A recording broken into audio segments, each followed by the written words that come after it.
Director রাজ চক্রবর্তীর তো কম কাজ দেখে ফেললাম না। রাজ চক্রবর্তী মানেই আমরা কি জানি? প্রলয়। প্রলয়ের পরে হোক কলরব এমন একটা কাজ দেখলাম যেটা দেখার পরে বলতে পারি ইয়েস, প্রলয়ের পরে আবারও সেই পুরনো রাজ চক্রবর্তীকে খুঁজে পেলাম, ফিরে পেলাম হোক কলরবের মধ্যে দিয়ে। ইয়েস। হ্যালো এভরিওয়ান, আমি পৌশালী। চলে এলাম আরও একটা নতুন ভিডিও নিয়ে। এই রিভিউ গতকালই আনার কথা ছিল, বাট সরস্বতী পুজো ছিল। স্বাভাবিকভাবেই বাড়ির গুরুজনেরা বাড়ি থেকে বেরোতে বারণ করছিলেন পুজোর দিন, যে কারণের জন্য আজ পুজোর পরের দিন আমরা সিনেমা দেখে এলাম কালনা এসবিএফ থেকে। হোক কলরব কেমন লাগলো সেই বিষয় নিয়ে কথা হোক। প্রথমত আমি রাজদাকে একটা স্যালিউট জানাতে চাই এইরকম একটা কন্টেন্ট নিয়ে কাজ করবার এই সাহসটা দেখাবার জন্য। এই সাহসটা সবার থাকে না। যেরকম একটা সাবজেক্টের ওপর এটা কাজ না, এটা এটা প্রচন্ড হাটকে একটা সাবজেক্ট। যেমন এটা এমন একটা সাবজেক্ট যেটা আমরা জানি প্রতিনিয়ত পশ্চিমবাংলার মাটিতে ঘটে চলেছে, কিন্তু এর তেমন কোনো সুরাহা নেই। অনেকে অনেকভাবে হয়তো সুরাহা করার চেষ্টা করেছেন, কিন্তু আলটিমেটলি কোনো সুরাহা হয়েছে কি? এই যে র্যাগিং, এই সিনেমাটার গল্পটা নিয়ে যদি প্রথমে ছোট্ট করে কথা বলি, শুনুন। এটা আমাদের বুঝতে খুব একটা অসুবিধা হচ্ছে না যে এই যে কিছুদিন আগে ঘটে যাওয়া যাদবপুর ইউনিভার্সিটিতে যে ঘটনাটি ঘটে গেল, আমি বলবো না হোক কলরবের গল্পটা এক্স্যাক্টলি সেই গল্প, বাট ওই যাদবপুর ইউনিভার্সিটিটাকে যদুপুর ইউনিভার্সিটি, ওই ব্যাপারটা দিয়ে এক্স্যাক্টলি সাবজেক্টটা হচ্ছে র্যাগিং এর বিরুদ্ধতা করছে। সত্যি কি র্যাগিং এর বিরুদ্ধতা করছে? র্যাগিং তো র্যাগিং এর বিরুদ্ধতা অবশ্যই করছে, কিন্তু তার সঙ্গে সঙ্গে যারা র্যাগিং করছে তারা কেন করছে, কি প্রকারের র্যাগিং করছে, কেন তারা র্যাগিং করে, মানে এক্স্যাক্টলি সিস্টেমটার ওপরেও একটা কোয়েশ্চেন তোলার চেষ্টা করেছেন রাজ চক্রবর্তী, যেটা একটা প্রচন্ড রকমের সাহসিকতার পরিচয়, এটা বলতে হবে। তো আমি এর থেকে বেশি কিছু বলছি না, যদি ছোট্ট করে বলি, আপনারা ট্রেলার দেখেই বুঝেছেন। যদুপুর ইউনিভার্সিটিতে এটি ফার্স্ট ইয়ারের ছেলে স্বপ্নময়, সে পড়তে ঢুকছে এবং জাস্ট কলেজে ঢোকার বা ইউনিভার্সিটিতে ঢোকার 1.5 দিন 2 দিনের মাথায় সে 3 তলার ছাদ থেকে ঝাঁপ দেয়, তার মৃত্যু হয়। এবার সে কি সুইসাইড করেছিল, নাকি তাকে প্ল্যানফুলি মার্ডার করা হয়েছে, নাকি একদম অন্যরকম কোনো একটা ঘটনা ঘটেছিল? এর থেকে বেশি কিছু জানতে গেলে আপনাদেরকে হোক কলরব সিনেমাটা দেখতে হবে। প্রথমত পারফরমেন্স নিয়ে কথা বলি। শাশ্বত চট্টোপাধ্যায়, বন্ধুরা, শাশ্বত চট্টোপাধ্যায়কে আপনারা যদি প্রলয়ের চরিত্রটা নিয়ে ভাবেন বা প্রলয় 2 এর সেই অফিসারকে ভাবেন, তাহলে আমি বলবো হ্যাঁ, খানিকটা আদল আপনারা এই ক্যারেক্টারটার মধ্যে, মানে ক্ষুদিরাম চাকির মধ্যে আপনারা সেই অবয়ব কিছুটা হলেও পাবেন, কিন্তু কমপ্লিটলি নয়। ওই প্রলয়ের পুলিশ অফিসার আরো রাফ, যে যে অতটা রাফনেস কিন্তু এই ক্যারেক্টারটার মধ্যে নেই, কিন্তু এই ক্যারেক্টারটাও খুব এমন কিছু কথাবার্তা বলে যেগুলো আপনাকে হাসাবে, বা যে সময় ক্যারেক্টারটা সিরিয়াস হয়ে যাচ্ছে সে সময় চরম সিরিয়াস হয়ে যাচ্ছে।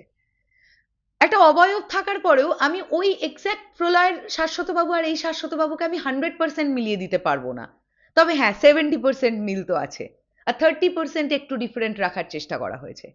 শাশ্বতবাবু এগেইন অসাধারণ এই চরিত্রটাতে, এটা নিয়ে কোনো ডাউট নেই। এর পরবর্তীতে আমি কাকে ছেড়ে কাকে নিয়ে কথা বলবো বলুন তো? এর পরবর্তীতে কথা বলতে গেলেই কথা বলতে হবে জন ভট্টাচার্য। আমি এটা বলতে পারি যে আমাদের এখনকার নতুন ছেলেমেয়েরা যারা কাজ করছেন টলিউড ইন্ডাস্ট্রিতে, জন ভট্টাচার্যের মধ্যে প্রচন্ড সম্ভাবনা আছে।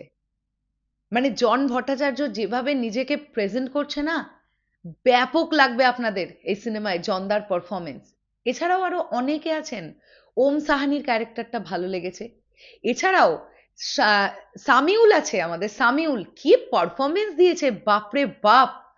একটা সিকোয়েন্স আছে, আহ এই ক্যারেক্টারটা একটা পার্টিকুলার জায়গায় নাচছে, একটা তাল পেয়ে নাচছে, তার যা পারফরমেন্স। বা একটা সময় এরকম আছে, একটা জিনিস চাইছে পুলিশের কাছে, সে চাওয়ার যে প্যাটার্ন আলাদা লেভেলের। সামিউল খুব খুব ভালো পারফরমেন্স করেছে। এছাড়াও আমি আরো সবার নাম বলতে চাই। রোহান ভট্টাচার্যকে এখানে একজন পুলিশ অফিসারের ক্যারেক্টারে দেখতে পাওয়া গেছে। রোহান এখানে বেশ ভালো নিজের ক্যারেক্টারটাকে পুল অফ করেছে। আমি যদি ভুল না করি, রোহানকে বোধহয় প্রথম কোনো পুলিশ অফিসারের চরিত্রে দেখতে পাওয়া গেল। আহ যদি সেটাই হয় তাহলে খুব ভালো। ওকে, শ্রেয়া ভট্টাচার্যকে দেখতে পাওয়া গেছে। আচ্ছা, জনের কথা আমি বললামই, এছাড়াও ভূষণ দাশগুপ্ত, সামিউল আলম, আচ্ছা অভিকা মালাকার, আকাশ মালিক, সবাই সবাই তাদের নিজেদের চরিত্রে খুব ভালো অভিনয় করেছেন। হোক কলরব সিনেমাটা না প্রচন্ড রকমের পারফরমেন্স ড্রিভেন সিনেমা, একটা কন্টেন্টের দিক থেকে যতটা মানে খুব রিচেস্ট একটা কন্টেন্ট এটা, ঠিক তেমনই প্রত্যেকের পারফরমেন্স এই ছবিতে ছিল দেখবার মতো। এ বলছে আমায় দেখ, ও বলছে আমায় দেখ, ব্যাপক, প্রত্যেকের জান লড়িয়ে পারফরমেন্সটা দিয়েছে। আপনারা ভাবতে পারবেন না একটা ইউনিভার্সিটি ক্যাম্পাসকে কত ভাবে দেখানো যায়। ইনফ্যাক্ট থানার সামনেটা, ওই বিক্ষোভ, ওই কলরব, ওই পুরো ব্যাপারগুলোকে যেভাবে রাজ চক্রবর্তী দেখিয়েছেন, খুব সুন্দর হয়েছে, খুব সুন্দর। একটা জায়গায় এরকম দেখতে পাবেন আপনারা, হোক কলরব গানটা হচ্ছে, সেই গানটা যখন হবে আপনাদের সেই সিনটা দেখতে ভাল লাগবে। এবং এই যে র্যাগিং পুরো ব্যাপারটা, যেভাবে আমরা তো জানি বাস্তবে তো ঘটে, অ্যাকচুয়ালিতেই ঘটে, এটার বিরুদ্ধতা করছেন রাজ চক্রবর্তী। তার সঙ্গে সঙ্গে এটাও দেখাবার চেষ্টা করছেন যারা র্যাগিং করছে তাদের পাস্টটা কি, অ্যাকচুয়ালিতে দোষীটা কারা। মানে এটা এটা খুব খুব সাহসিকতার পরিচয়, কিন্তু রাজদা যেটা দেখাবার চেষ্টা করেছেন সেটা কিন্তু একদম অন্যরকম একটা কিছু, যেটা ভাল লেগেছে, যেটার জন্য কুর্নিশ। ব্যাকগ্রাউন্ড স্কোরের কাজ খুব ভালো হয়েছে, সিনেমাটোগ্রাফি ওয়াজ টু গুড, কালার গ্রেডিং ভাল লেগেছে, সব মিলিয়ে না খুব ভাল লেগেছে। প্রতিটা ছেলে মেয়ে যারা অভিনয় করেছে, মানে কলেজের স্টুডেন্ট, ইউনিভার্সিটির স্টুডেন্টস হিসেবে যারা যারা অভিনয় করেছে, প্রতিটা ছেলে মেয়ে দারুণ পারফরমেন্স দিয়েছে। তো হোক কলরব থেকে যে এক্সপেকটেশনটা নিয়ে সিনেমাটা দেখতে গিয়েছিলাম সেটা ফুলফিল হয়েছে আমার। এবং পুরো ব্যাপারটা থেকে না আপনি উত্তর পেয়ে যাবেন। মানে আপনার দেখতে দেখতে যেতে যেতে মনে হবে, খুব রাগ হবে, এগুলো কেন হচ্ছে, ইস আহারে এটা হলো। আলটিমেটলি যখন এন্ড হবে সিনেমাটা, তখন আপনার মনে হবে সত্যি তো এগুলো নিয়ে তো আমরা ভাবি না। মানে আসলেই যদি দায়ী করতে হয় তাহলে প্রথম দায়ীটা আগে সিস্টেমকে করতে হবে, সেটার উপরে আমরা দায়ী কজন করতে পারি অ্যাকচুয়ালিতে। এটা খুব ভাল লেগেছে, খুব ভাল লেগেছে এই সিনেমাটা। তো আমি বলবো হোক কলরব একটা মাস্ট ওয়াচ।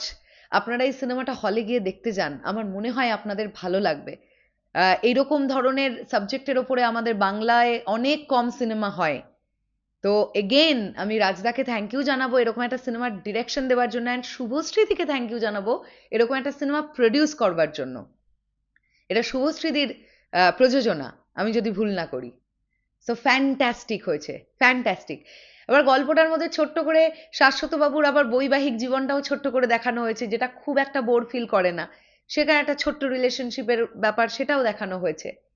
বাট সেদিকে ধ্যান দরকার ছিল না এই সিনেমাটার। রাজ চক্রবর্তী ওইদিকে ধ্যানটাও কম দিয়েছেন, কারণ এটা খুব সেন্সিটিভ একটা ইস্যুর ওপরে সিনেমাটা তৈরি।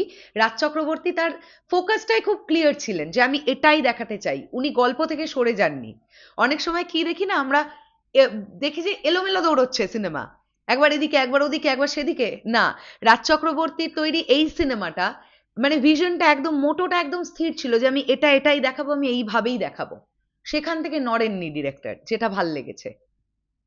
শেষ করলাম ভিডিওটা, আসছে আবার খুব শিগগিরই নতুন কোনো ভিডিও নিয়ে। তাহলে এখনের জন্য টাটা।